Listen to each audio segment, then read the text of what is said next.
not expecting a fire drill tonight, so if the alarms go off, please assume it's real, and meet down in the car park, having proceeded down the stairs quietly and audibly. Thank you. So, public speaking tonight, first one up is Amanda with World Heritage.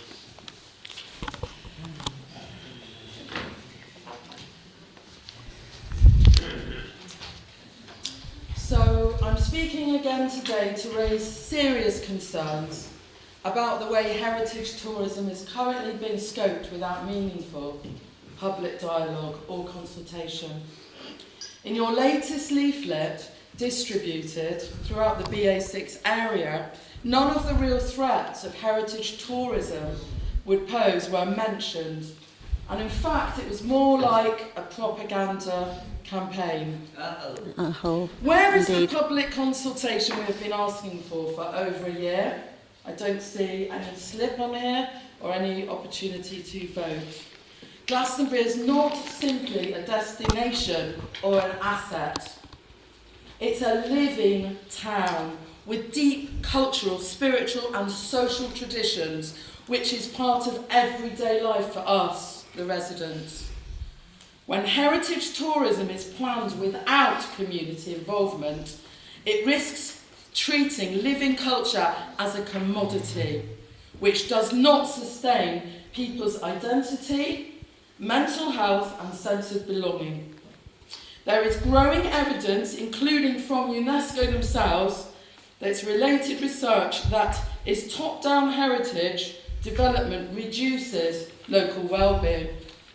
Common impacts include rising housing pressure, loss of affordable services, overcrowding, noise, traffic, erosion of sacred sites that we rely on for reflection, spirituality and community life.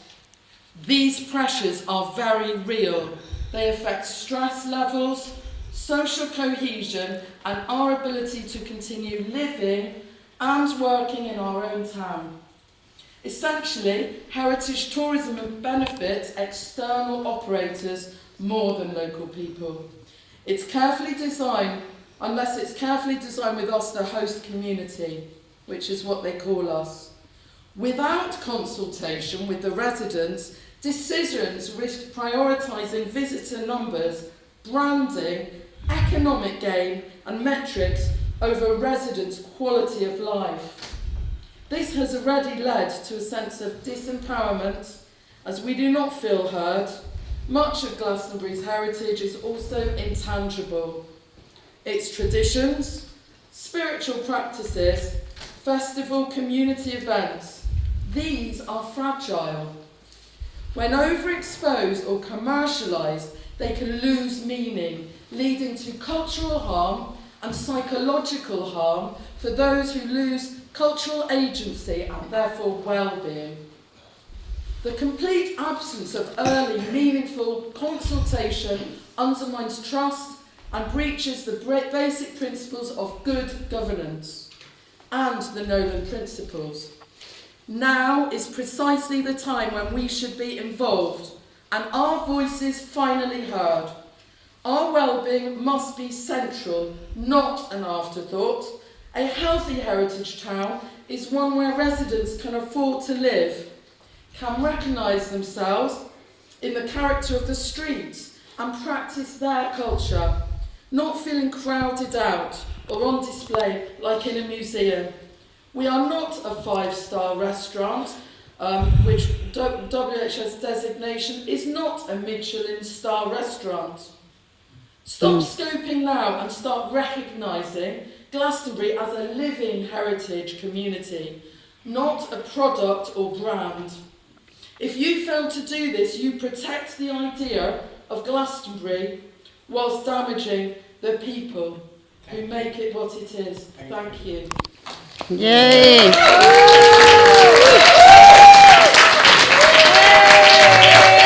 Yes!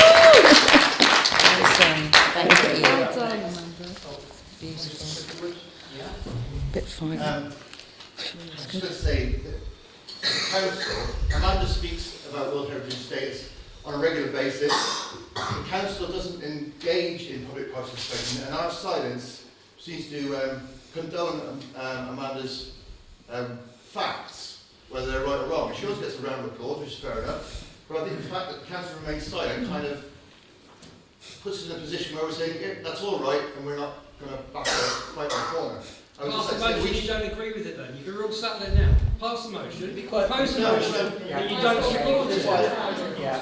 all I'm going to say is there a way that we, Amanda can get in touch with the town clerk, we can deal with each item properly so that she has the right information and she doesn't have to come here every month talking the same kind of stuff. Thank you. Okay, end to that. Stuff. We don't engage with public participation. Next person is Leila.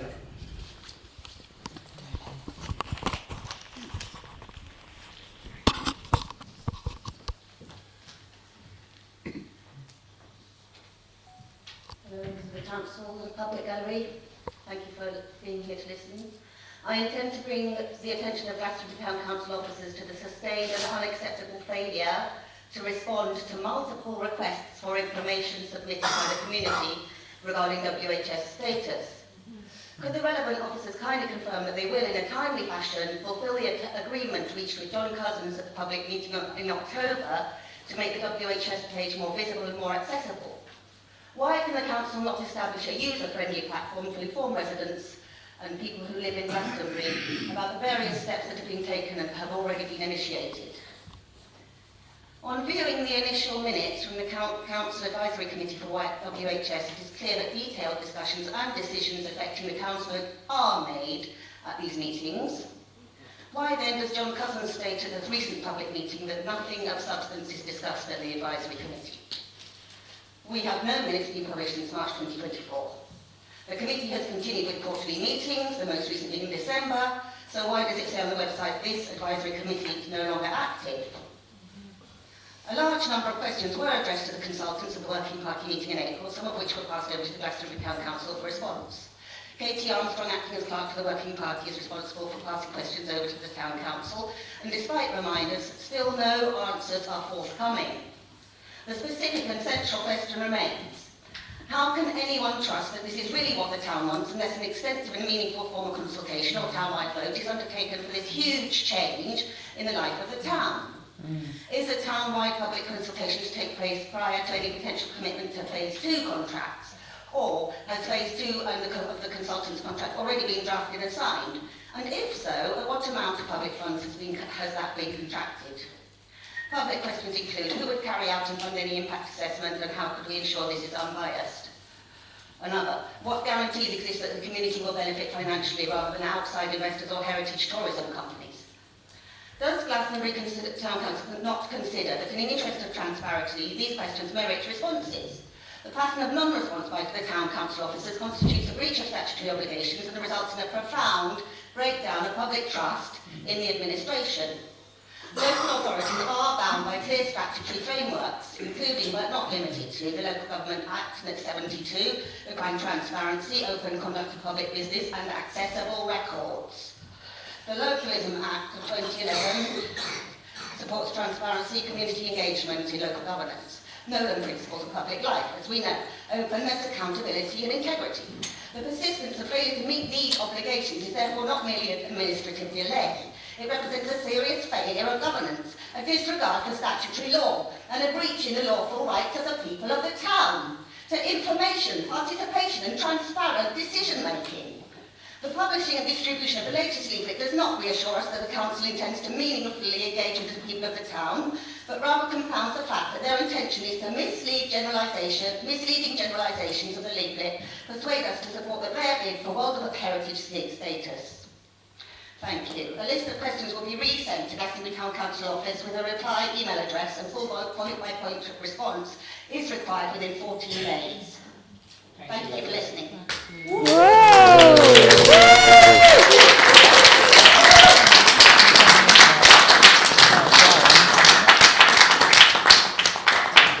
Next up is Tatanka. Yay.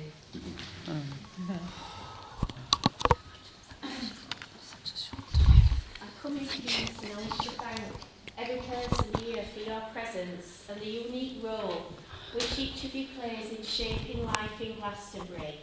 We together are nature, and we are part of the soul of Avalon. With sadness, I acknowledge that this common ground was somewhat lost last year. At the start of a new year, I wish to repair and honour this circle of equality we all are, and to express my respect for our common humanity, whatever our role, path or views. I was saddened to see police officers in a council meeting recently. To the councillors, I wish to affirm that I respect your peace and safety equally within the circle of community members. I also offer an apology for any stress or way that you have suffered as you've carried out your duties to the best of your ability. I have emailed to all councillors a document entitled UNESCO World Heritage Status and the Illusion of Progress, which I also place here on the table for those who might prefer to read a physical copy. This document discusses foundational distortions in UNESCO as an organisation. It concerns me greatly that Julian Huxley, the first director of UNESCO, was a lifelong eugenicist. Yes, indeed. Whilst his narrative is couched in sanitising academic language, rooted in his ideals is a simple fundamental distortion, which is that some human beings are more valuable than others. My awareness is that UNESCO celebrated Huxley, and the organisation is therefore rooted in distortion. It is fundamentally anti-life, exemplified by its treatment of Indigenous people as mere objects to a profit-driven agenda. Survival International states that crime, theft and sex work has proliferated in new World Heritage sites, and that heritage interventions which ignore community voices can reproduce the very inequalities and antisocial behaviour which they aim to prevent. It is my contention, therefore, that a rise in public disorder in Glastonbury may in part represent a reactive defence from the community to what is experienced as covertly devaluing treatment, reflective of UNESCO's foundational ideology. We sit together at pivotal crossroads. I affirm into the space that true conservation does not split people from the land, and that conservation which does not honour the ecosystem as a whole is in fact not conservation, but a hidden form of violence. For the sake of peace, I ask all here to look inwards, all here, to look inwards, beyond polarised arguments, towards our collective responsibilities to walk in equality as a reflection of the ecosystem to which we all belong. My opinion is that the introduction of UNESCO represents a serious and long-term risk to the sacred nature of Glastonbury and is therefore harmful to the 7 generations ahead. This is why I say no, from a motherly place, to the introduction of UNESCO in Glastonbury. Thank you for listening. Thank you. Yes. Epic. Thank you. Next up is Jeremy Redbrick.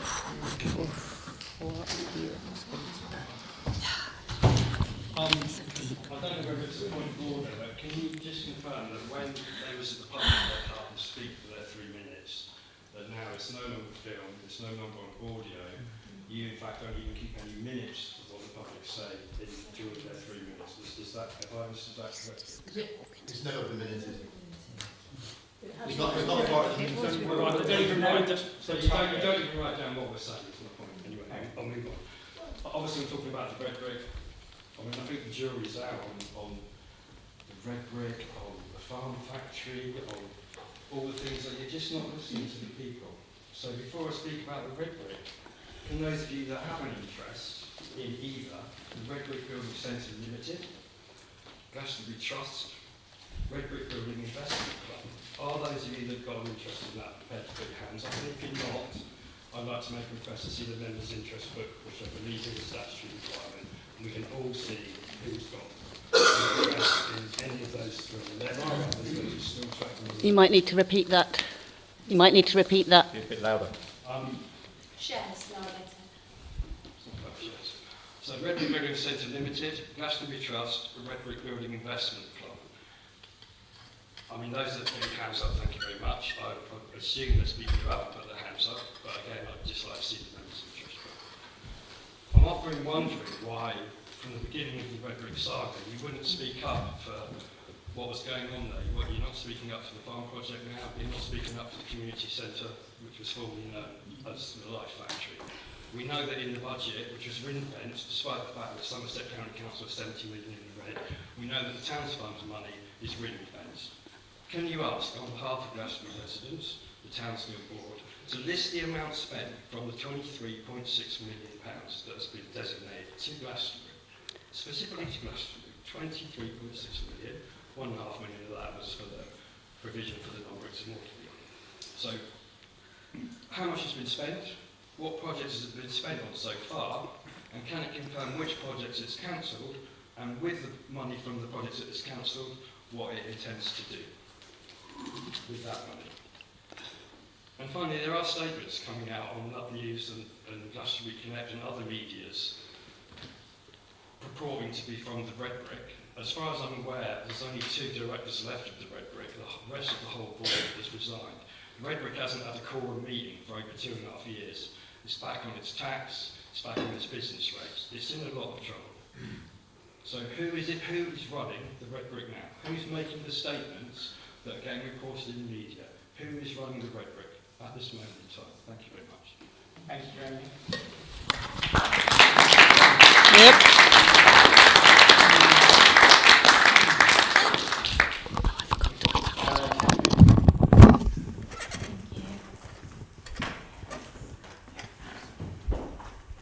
Chair, councillors, members, thank you for letting me speak tonight. Over 20 years ago, the Pilgrim Reception Centre, under the umbrella of the Glaston Centre Ltd, a non-for-profit organisation, was created to serve the people who come to Glastonbury, pilgrims, visitors and residents alike. It was born out of a deep understanding that this town is not just a destination, but a place of meaning, healing and encounter. Like any long journey, there have been challenges along the way. Yet today, the Pilgrim Reception Centre stands stronger than ever, with financial sufficiency, deep experience, and a committed collective that truly understands this town. We are now at an important crossroads. The transformation of St. Dunstan's House into a community health and well-being centre, alongside recent management changes at the information centre, gives us something precious. A moment to pause, reflect, and choose a better way forward. This is not simply about filling another post or repeating a model that has already shown its fragility over and over again. It's about asking a deeper question. What does Glastonbury truly need from its information centre? Glastonbury is not a town like any other town. It's a beautiful market town, yes, but it's also a pilgrimage destination, thousands of years old, and a living meeting place for over 80 beliefs and faith. People arrive here seeking something, connection, meaning, orientation, welcome. Our information centre should meet them at that depth.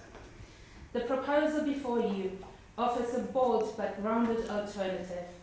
It invites us to bring together Truth Information Centre, Glastonbury Information and the Pilgrim Reception Centre into one integrated service.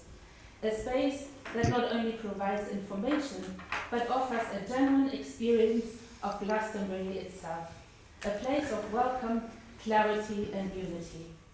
Under this model, the Pilgrim Reception Centre would take on full operational responsibility, including the tribunal, while the Town Council continues to provide the premises and agreed funding. A clear service level agreement would ensure accountability, transparency and oversight. This is not a leap into the unknown. It's a partnership built on trust, experience and structure. Crucially, this approach would free the Council from a significant burden of day-to-day operational management. It would reduce pressure improve resilience, and allow members and officers to focus on the many other demands you carry, while also offering greater financial efficiency. This proposal is not about change for the sake of change. It's about care. Care for this building, care for this service, and care for the spirit of Glastonbury itself. It's about choosing sustainability over repetition, vision over short-term fixes, and partnership over fragmentation. This is an opportunity to create not just an information centre, but a true place of welcome, one that honours Glastonbury's past, serves its present, and protects its future. We bring this proposal not as a demand, but as an invitation to work together to think boldly and responsibly and to create an information centre worthy of the town it serves. Let me end with the words of the Glastonbury Unity Candle, whose home is in the Pilgrim Reception Centre and which you are about to light. We ask that the Glastonbury Unity Candle be a constant reminder that we are all part of the one. May its light remind us to be accepting, loving, and open to all those we meet, regardless of different backgrounds and opinions. Let us learn to work together in a creative and united way to do what is best for Glastonbury and our worldwide community. Thank you.